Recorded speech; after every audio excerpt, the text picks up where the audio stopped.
Good morning. My name's Neil Johnson. Welcome to the morning call. It's April 21st, 2025, Monday morning.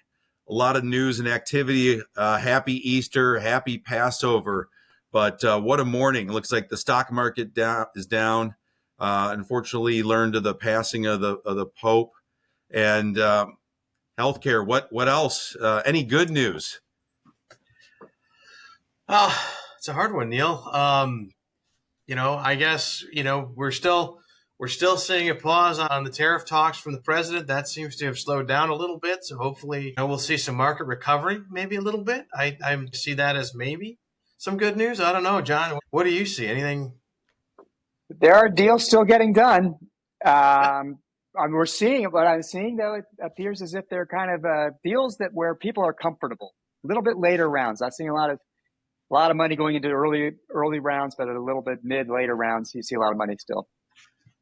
Well, let's start off. The U.S. health insurers really taking a hit this past week, especially with United Healthcare stock down over 20%. Earnings miss. I think they said the first miss in it might have been 15, 20 years. Yeah, it's and John and I were talking about this a little bit this morning before we got on here. The CEO, says that they were unacceptable and it was a surprise, but you got to wonder, Neil, with all of the talk about CMS changes and everything that has been coming down from Washington, I'm not sure this really should have been a surprise to anybody, to be honest with you. Well, a lot of pressure on the Dow and the stocks. They said it was a higher than expected medical cost. And then, of course, Medicare Advantage was some unexpected cost there. Well, but it was still $7.20 earnings. So.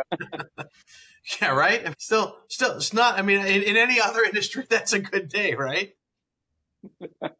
I think it's one of the best performing stocks in the last 40 years. I mean, it's been unbelievable for performance and wealth building, and those evil payers that seem to have challenges with our clients and maybe not always paying on time. Yeah. Right. But, again, going back to our comment from earlier, I think that, a lot of this, they're blaming a lot of it on the Biden era cuts that have been coming. And again, going back to my earlier statement, I think this should have been sort of obvious to a lot of people. They've had plenty of time to adjust to some of these cuts and frankly should have, this should have been foreseen, I think. I don't know that this should have been the shock that everyone seems to think it is. Well, I believe I saw a expected uptick in Medicare Advantage payments in the coming year. So The government is supporting it a little bit. And at last, my understanding, over 50% now of Medicare participants are in some kind of Medicare Advantage plan. Mm-hmm. Well, let's get on and add the news. So as you mentioned, stock cratering, but also in the news, RadNet, they acquired iCAD, an AI-driven breast cancer detection. Great to see women's health and technology continue to improve there. Definitely needed. It is wonderful. It's absolutely necessary. And earlier detections are going to lower the costs of overall care. Yeah, it's amazing. Some of the businesses that we looked at and hearing the statistics of women that still do not do preventative care or go in and get their mammogram. So definitely supportive of that and continue to increase and making sure people are getting their preventative care. And I think the AI technology that's been developing and coming to market, continuing to help with that early detection. And I know I've had some family members that, going through preventative have been able to find and get ahead of it. So definitely blessed for that. Haven Crest Capital, expanding their Avid Health at home with additional acquisitions. I know Haven Crest, a great healthcare focused private equity group out of Texas, some investments. Yeah, that'll be an interesting one. We seem to be seeing a lot of these home care businesses still getting done, given, a little bit of a surprise given the market right now. Still a good sign for the market overall. I think that, this particular sector seems to be strong and deal volume seems to actually be still holding its own right now. So, So is again, it another sentiment really based, good market. David? Meaning, is it sentiment based? Meaning that one, we have an aging population, so we're going to get more sick. But two, everybody wants care at home, not in a hospital system. And is it just projection? Are they just projecting forward that this will be a great market? I think that's a big piece of it, John. I do think a lot of these deals have kind of been in the hopper since, sort of the middle of last year, and for various reasons have either sort of stalled out a little bit at the end of the year, and we're coming back around on a lot of them. But I do think, to your point, that the buyers, this does seem to be a hot segment with buyers right now. You used to see sort of last year or the year before it was behavioral health, or these things kind of go in cycles. And I think the home care is kind of the 2025 golden child, if you will. And the theme, yes, I mean, the pressure to be able to attract and retain staffing and the inflation there has not gone away. And so I've seen mixed operating performance. And so to find, quality operators that can generate a profit both as a skilled or unskilled or into the franchise continues to be a quality of asset if you can build it at scale, that being more than one market, into multiple states and region or even a national platform. Well, moving on, seeing some activity in the precision medicine. Logistics Health, not familiar with that company, bolsters the digital healthcare portfolio with Peak Healthcare Technologies. Valor Healthcare, bolstering the federal behavioral health services mission critical psych service acquisition. Pax Health, backed by HCAP Partners, and acquires Richardson Psychiatric. Continuing to see a lot of activity within behavioral health, mental health as a interested area. A lot of tailwinds. Yeah. What about Gene DX? I'm not familiar with that company. Well, once again, Neil, as you mentioned, this growth in the panacea, the precision medicine, will be the cost-effective and most effective way in dealing with chronic conditions. So let's get out in front of this. And in this particular case, the company that GeneDx is looking at is one that has done a very good job in growing their AI platforms, the ability to discover and understand what it is that we're seeing. So their interpretive services, use of AI and interpretive services. So it's a good acquisition for what they are doing. They want to grow their strength in precision medicine.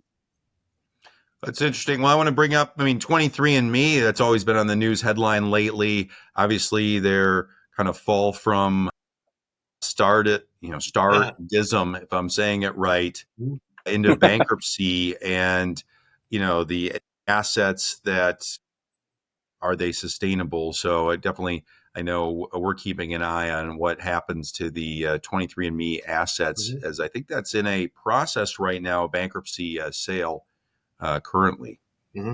Yeah. So precision medicine still, what I've heard is something of only 2 or 3% of hospitals are actually utilizing precision medicine and getting it to the right people at the right place, the right time. So it's still a challenge, I think, of application in the real world. It sounds good as we're gathering data. Hopefully the AI is then pulling that together and then utilizing that for further development and innovation. I wanted to note last week, General Atlantic bought out U.S. Urology Partners, actually a Columbus, Ohio based group team in Nashville. So, NMS, the private equity fund, had been building that the last few years, and good to see an exit here as many of the physician practices have struggled to get to an exit evaluation that they've been comfortable. And some of them are a little over levered and having challenges dealing with the physician and the right alignment of interest. So good to see U.S. Urology with an exit here to General Atlantic. On to venture news. Again, I did seeing a lot of still some good, strong activity, but you're looking at, you're looking at C and D rounds. So I think that there's, today it appears as if there's a lower risk tolerance.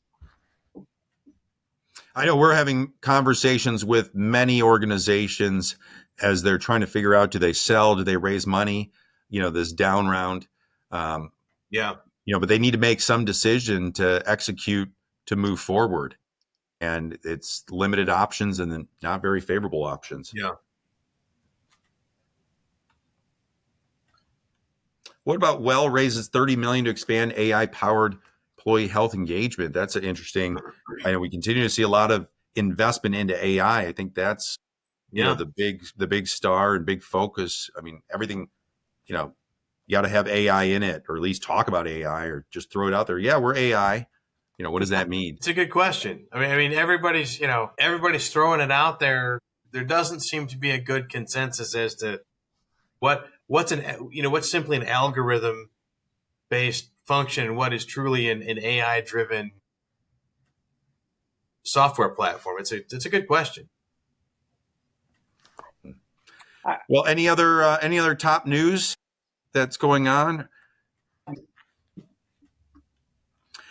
Coming up here, the Healthcare Capital Markets Innovation Summit that we've been hosting, and Lawrence Evans as a presenting sponsor, May 28th, 29th, Columbus, Ohio, the Smart Health City. So please join us for deal making, networking for this 5th annual event, all about partnership funding. We've got private equity, venture fund, of course, the lawyers, plenty of those, lenders, consultants, accountants, really all in one place, all about wanting to deal make, innovate.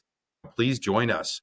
New this year, we've got Healthcare Venture Studios. So really excited to continue to convene those, to find partners and funding and talk about best practices. Sure. But you have some other interesting topics. What is this bioastronautics I'm hearing about? Yeah, that's a new and exciting space health. And so come to find out, we put a paper out last year in bioastronautics. What is it? What's being invested into it? And we found out Ohio State here in Columbus is a leader in that. And they are part of the new space lab because the International Space Station is coming down, a new space station going up, and Ohio State's the partner. And so they're creating a lab in space and here in Columbus, Ohio. And we're having John Horak, who's leading that, come join us this year and touch on what's going on in space health. And really with the astronauts that have been stuck there, all of the changes and keeping them healthy, or concerns over what that means. Really, we need to study that. We need to look at what's going on, what were the opportunities at the end of the day. A whole new meaning to telehealth, right? Universal care is what I say. Beam me up. Well, thank you for joining us. Again, I'm Neil Johnson, Managing Partner, Lawrence Evans and Company, a healthcare investment banking group, Columbus, Ohio. My colleagues, John and Dave. All right. Thanks, everybody.